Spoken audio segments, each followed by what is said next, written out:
I work with things that grow in test tubes. I find as much excitement about what they're doing as, for instance, looking at an elephant or chasing through the woods after a rhino. It's a lot of fun. My interests have more recently focused on a group of microorganisms residing within plants, and this group of microorganisms is called the endophytes.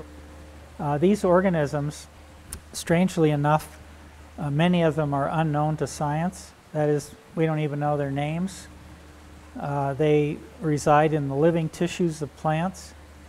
And the greatest diversity of these organisms that we have found recently resides in mainly the tropical rainforests and also temperate rainforests. My travels have taken me to virtually all of the world's rainforests with one major exception. I haven't been to the Congo, but I'm heading that way within the next year or two.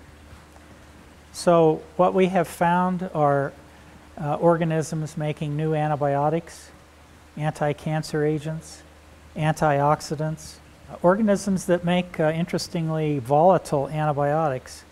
That is, in the gas phase, they are effectively inhibiting and killing microorganisms that otherwise cause major disease, not only in plants, but in people and animals. And most recently, we have discovered that some of these endophytic organisms are making products that resemble many of the compounds that are found in fuel, such as diesel fuel. And we've dubbed these products mycodiesel.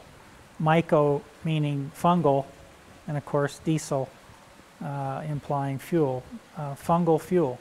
This is an evolving idea, and one, I think, whose time has come for us to look more carefully at microbial energy. The time is ripe to find microbes that can be used for industrial purposes to make liquid fuels that can serve the public, not only in regular automobile transport, but also in use in our defense system, in jet planes, and so forth. If the microbe will only grow in a certain tree, and if that tree is cut or removed or burned in some way, then we've not only lost the tree, but we've also lost the microbe before we've even known what the microbe is and where it lives. And it's basically, it has not been recovered. It's in no one's collection. So although we're talking about going to Mars and looking for life on Mars, we don't even know what the spectrum of life is on our own planet. It causes me no end of concern to see in some places that I've visited the total destruction of the forest. I mean, not just a little destruction, the total destruction.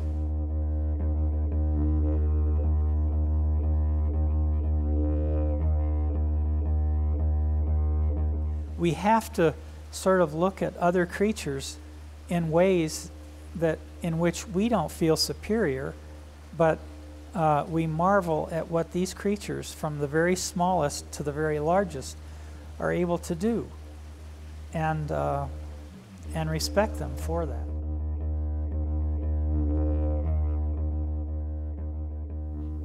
I'm a practicing Mormon. I believe in God. I believe in Jesus Christ. I believe that there was some kind of hand involved in creation in the first place.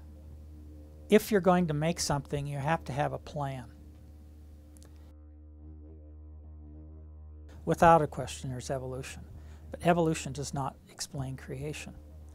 And so for me, given the complexity of it all, I rather think that there was a hand involved and the plan involved in how this all came together in the first place. Each of our cells has DNA.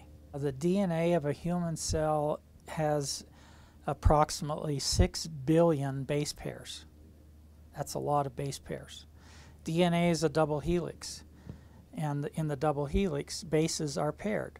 This base is paired with this base. So imagine doing this 6 billion times, and as you do this, you coil the DNA, and in any given cell, the amount of DNA in that coil is equivalent to about your height.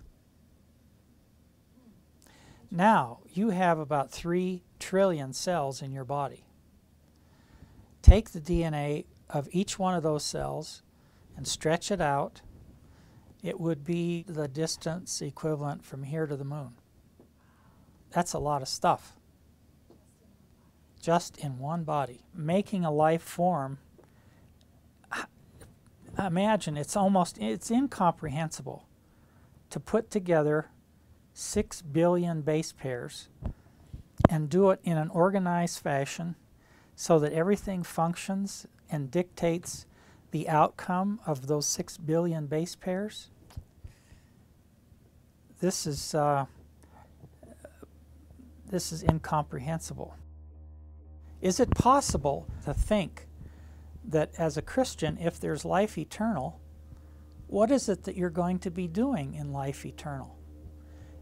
If you have all of that life, aren't you possibly going to be doing something like thinking about this earth and how to make things yourself and almost become God-like yourself? I vote for that. I love to do science. I set things up. I want to see the outcome. I want to make observations that no one else has made. I want the excitement and thrill of doing science. It's, to some people maybe who climb mountains, it's like climbing the highest mountain. To make an observation that you know is going to make a difference, once you do it, you want to do it again and again and again. And so the saddest thing is, you know, my life is coming to an end. And I don't want to stop. So in the hereafter, I'll probably be out in the woods somewhere looking at plants, and hopefully I'll have a lab I can keep going, because the creation is so immense, it's so complex, it's so ginormous, and it's so interesting and exciting, and it holds so many promises for mankind that you just can't stop. So I can't say that I'm retired, even though on paper I am, but I'm not. No. I work every day. Yeah.